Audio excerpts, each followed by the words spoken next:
앞에가 너무 정체예요. 그럼 어떻게 해야 되겠습니까? 우회전으로 좀 가서 좀 우회의 길을 좀 찾아봐야죠. 정치인들이 입장을 바꿀 수 있습니다. 하지만 그 궤적을 좀 따라가 줄 수 있게 해줘야 되는 거거든요. 너무 확 바뀌는 게 아닌가 이런 이야기를 좀 하고 싶고요. 대구, 경북이 낳은 평가는 갈리지만 눈에 띄는 정치인이 있었습니까? 누굽니까? 박정희입니다. 경제가 제대로 움직일 수 있도록 한 것은 성과인 게 맞습니다.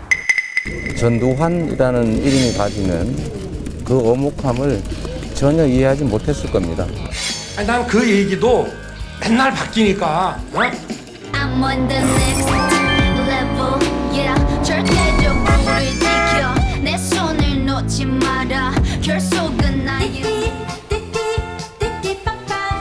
대선 경로를 탐색합니다. 목적지는 청와대입니다. 여야 대선 후보들의 차량이 청와대를 향하고 있는데 누가 최적의 경로로 잘 달리고 있는지 정치 내비게이션 요원들과 함께 살펴보겠습니다. 윤태곤, 이택수 두 분 어서 오십시오. 안녕하십니까? 네, 안녕하십니까? 네, 반갑습니다.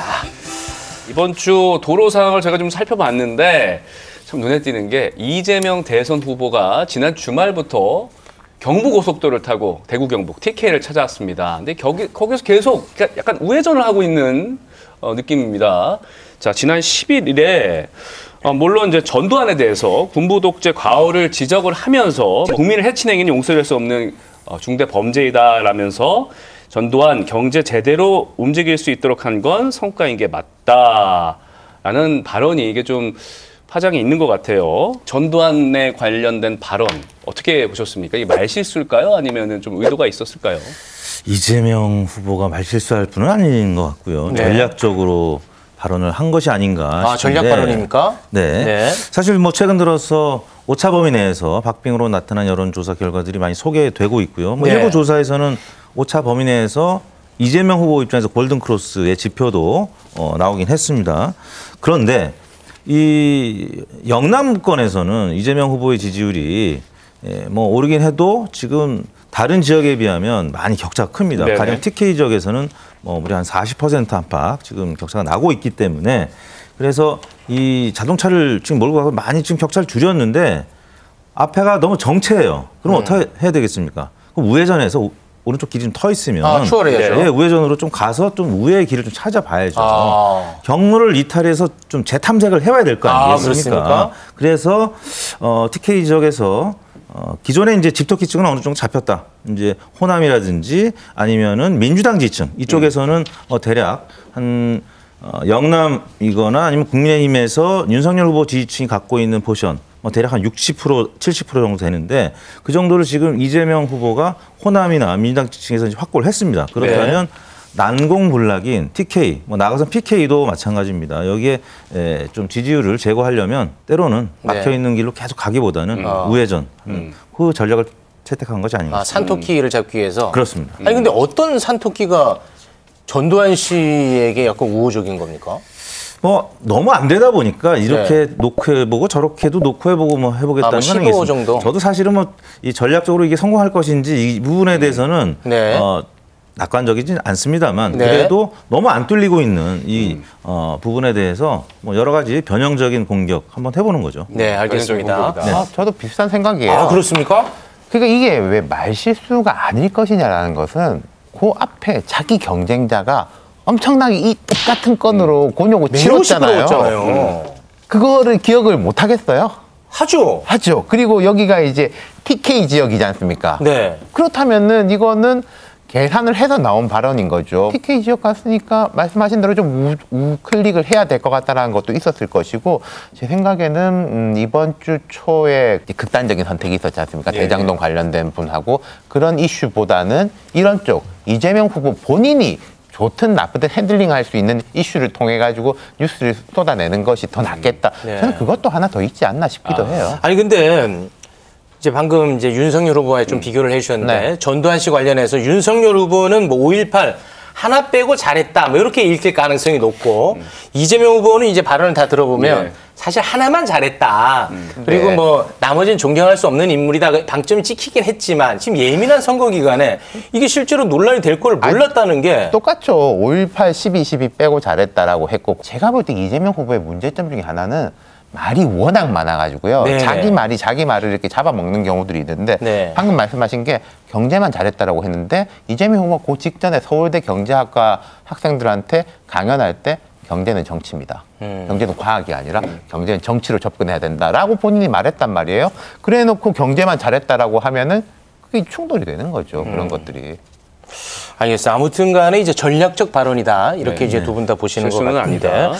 그런데 뭐 의도가 달랐는지 이 정의당의 심상정 후보는 매우 강하게 지금 연일 비판을 하고 있습니다. 이러다 국민의힘 후보가 되겠다.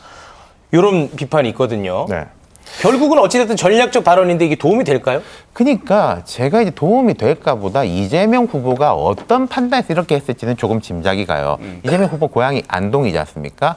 지금 민주당 계열 후보들 중에서는 TK에서 최고 득표율을 한번 노릴 수 있겠다. 뭐 김대중, 노무현, 문재인 전 대통령들보다 훨씬 더 그런 이제 판단이 있고 또 성남시장, 경기도지사를 거치면서 사실 이재명 후보는 성남시장 시절에도 조금 보수적이라 하는 분당 네. 지역에서도 지지율이 괜찮았었고 그렇죠. 그러니까 TK 지역에서도 이재명 후보에 대해서는 실적이 있는 사람 아니냐라는 판단들이 있으니까 본인은 나는 이게 약간 기반이 이미 있다. 그러니까 여기서 조금만 더 하면은 올라갈 수 있겠다. 예를 들어서 문재인 대통령 같은 사람은 TK에 사실 기반도 없고 정치적 성향도 완전히 다르기 때문에 이런 이야기를 하면 되게 이상했을 거예요. 갑자기 저 사람 왜 이런 이야기를 하지 할 건데 이재명 후보는 자기가 생각할 때 이제 판단이 있는 것이고 그리고 정치인의 캠페인에는 4가지 목표가 있습니다. 내 지지율을 올리는 거, 나에 대한 반감을 낮추는 거, 상대에 대한 반감을 높이는 거, 상대에 대한 지지율을 낮추는 4가지가 있는데 여기서 제가 볼 때 TK에서 전두환, 박정희 발언은 나에 대한 반감을 낮추려는 쪽이 아닌가. 보수 진영에 당장의 득표를 올리는 것보다는 근데 이제 그게 될지 안 될지는 뭐 모르는 거죠. 됩니다. 이택수 대표님, 요즘 이재명 후보 지지율이 조금씩 올라가고 있지 않았습니까? 요즘에는 어떻습니까? 지난주에 이제 리얼미터 기준하면 앞차와의 거리가 한 6.5m 나다가 지금 5.5m 정도로 1m 정도 줄었습니다. 네. 시속 지금 한 양측 후보들이 한 40km대 중반, 30km대 후반 뭐 대략 한 5, 6km 정도 차이가 나고 있는데 이 아무튼 앞차의 거리가 좀 좁혀지거나 아니면은 뭐 심지어는 엎치락뒤치락하는 그런 이제 결과들도 나오고 있는데 일단 지금 이제 호남 지역에서는 이재명 후보가 많이 지금 지지율이 이제 명락대전 이후에 복원이 됐습니다. 그런데 지금 TK 지역은 아까 말씀드린 대로 격차가 크고 그 옆에 있는 PK 지역도 10%포인트 이상 지금 격차가 나고 있기 때문에 그래서 이제 중도층 내지 중도 보수층에 있는 분들까지 겨냥한 아까 말씀드린 대로 산토끼를 겨냥한 이런 이제 발언들을 한 것이고요. 그리고 이제 이것이 더 나가서는 뭐 서울에 사는 또 영남권 출신들도 있지 않겠습니까? 서울도 지금 약간 지지율이 벌어져 있는 상태이기 때문에 그런 차원에서 이재명 후보가 그런 접근을 한 것이고 또 지난주에 아까 말씀하셨지만 그 유한기 전 본부장이 이제 지난 금요일 날 이제 극단적 선택을 하면서 사실은 이번 주 초에 여론조사에 좀 반영이 될 가능성이 있었는데 어떻게 보면 논란이 또 새로운 논란으로 덮여지는 그런 효과도 분명히 있거든요. 뭐 그런 차원에서 이번 주에 여론조사 결과에는 보다 큰 악재가 뭐 이런 논란 때문에 좀 덮여지면서 지지율 하락을 막는 어떤 그런 효과도 좀 검토한 끝에 나온 발언이 아닐까라는 그런 분석들도 있는 것 같습니다. 안 그래도 뭐 산토끼 말씀하셔서 지금 이재명 후보가 문재인 정부와 좀 차별화를 계속 주면서 속도를 내고 있는데 최근에는 다주택자 양도세 중과를 한시적으로 유예하겠다라고 주장을 했습니다. 뭐 근데 이거는 정부에서는 고려하고 있지 않다는 입장인데 충돌하고 있는 거 아니겠습니까? 이재명 후보 입장에서는 이건 다르다라고 하겠지만 우리가 받아들일 때는 뭐 국토보유세, 기본주택 이야기하다가 이제 양도세 를 이제 감면해 준다. 다주택자도. 그러니까 되게 이제 헷갈리는 거죠. 근데 이런 거가 있을 것 같아요. 정치인들이 입장을 바꿀 수 있습니다. 그리고 이재명 후보가 늘 이야기했듯이 국민들 앞에 굴복하는 게 부끄러운 건 아니에요. 하지만 제가 생각할 때는 그 궤적을 좀 따라가 줄 수 있게 해줘야 되는 거거든요. 말하자면 저희가 이제 내비게이션 이야기하지만은 깜빡이를 켜면서 서서히 이렇게 가야지 이렇게 따라가는 사람들이 이렇게 뒤에 따라가는 것인데 너무 확확 바뀌는 게 아닌가 이런 이야기를 좀 하고 싶고요. 과거에 그러니까 민주당 진영에서는 제 캠페인이라든지 국정 성과를 낸 사람으로서 김대중 전 대통령을 꼽지 않습니까? 예.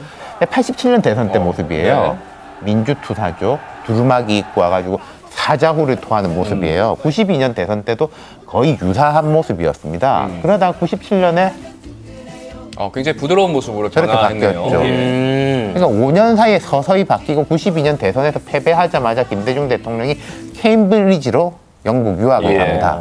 케임브리지라는 게 약간 느낌도 약간 다른 뭐 세련된 이런 느낌, 민주주의 투사보다는 약간 그런 느낌이잖아요.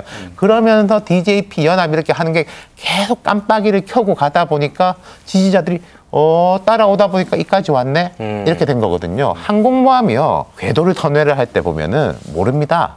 조금씩 돌리는데 지나가고 보니까 방향이 바뀌어 있는 거예요. 네네네. 사실 좀 그럴 필요가 있는데 이재명 후보의 지금 궤도 선회는 너무 급박하다. 이런 말씀을 좀 드리고 싶어요. 그러면은 지금의 이런 행보는 유연하게 받아들이기보다는 약간 이제 포퓰리스트 뭐 이쪽으로 받아들일 가능성이 근데 있다는 지금 거군요. 이제 80일이 남았으니까 네. 이걸 어떻게 쌓아가느냐겠죠. 아주 잘 되면은 유연성 있는 실용주의자. 이재명 후보가 자기가 이렇게 나를 이렇게 만들고 싶어하는 모습이 그거 아니겠습니까? 잘 안 풀리면은 뭐 나오는 대로 말하는 포퓰리스트 그렇게 되는 거죠. 갈림길이죠.